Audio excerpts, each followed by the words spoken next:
Good day mga ka-sports natin dyan. Angel Canino, masasabi nga ng karamihan na superstar na rin siya sa hinaharap. Ngayon pa lang ay marami ngang mga nagsasabi na next Phenom superstar na rin daw ito. At ang iba nga ay nagsasabi na mas magaling pa raw ito kay Alyssa Valdez. Sa murang edad pa nga ng ating Angel Canino ay meron na siyang napatunayan hindi lang sa kanyang collegiate career, maging sa international ay nasungkit niya na ang kanyang inaasam-asam na award na Best Opposite Hitter. Ito ay sa kabilang nagkaroon pa sila ng podium finish at nagkaroon silang bronze medal. Naiuwi nga to ng ating Angel Canino, kung kaya mas lalo siyang nakilala at mas lalo ngang bumango ang kanyang pangalan sa publiko dahil nga sa kanyang nakamit na tagumpay sa international game. Ngunit, sino nga ba talaga ang mga nagpapakalat at sinasabi nila the next superstar na raw ito at tatawagin ng Phenom versus nga kay Alyssa Valdez dahil si Alyssa daw di umano ay humina na? Gaano to katotoo mga ka-sports? At sino ang mga nagsasabi na pwede nang palitan ni Angel Canino ang ating Alyssa Valdez? Pwede na nga ba? Yan ang ating alamin. Kaya tutukan nyo ang ating vlog hanggang sa dulo para malinawan kayo.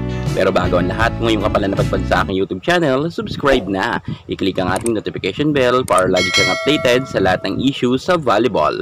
Susunod na.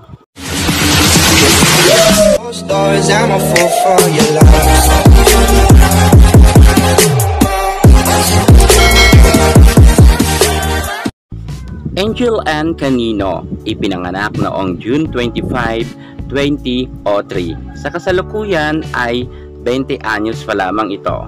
Ang kanyang height ay 5'11" at isa si Angel sa mga pinakamagaling nating volleyball player. Sa katunayan niyang noong UAAP Season 80 ay nakamit niya na ang kanyang Best Outside Spikers. Junior Division yan. At ng palarong pangbansa naman ay naging MVP pa itong si Angel Canino.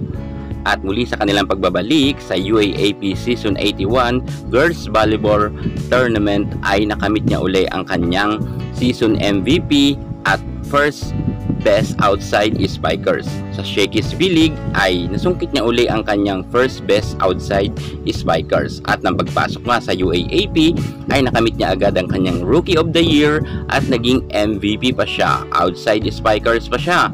Maging ang ating Phenom superstar Alyssa Valdez ay napatweet nga at humanga nga sa angking kagalingan ng ating Angel Canino. At sa Angel Canino nga ay kinilig nang nakita niya na nag-message nga or nag-post nga ang ating Phenom superstar Alyssa Valdez. At ayon nga kay Angel Canino, iniidolo niya ang ating Phenom superstar Alyssa Valdez. Nakakalungkot lang isipin dahil nga sa kabila ng kasikatan ng ating Alyssa Valdez at ng ating Angel Canino ay pilit ngang pinagsasalpok ito ng mga netizen. Kung kaya ngayon ay nagtatalo-talo nga ang mga fans ni Alyssa Valdez at ang mga fans raw di umano ng ating Angel Canino. Sa totoo lang mga ka-sports, mismo na pong daddy ni Angel Canino ang nagsalita na walang makakapalit sa ating superstar Alyssa Valdez. Phenom is Phenom. Si Alyssa daw yan, ayon nga kay Coach Rodel. At kahit kailan daw, wala na daw makakapalit sa ating superstar Phenom Alyssa Valdez. Si Alyssa Valdez na raw talaga ang Phenom.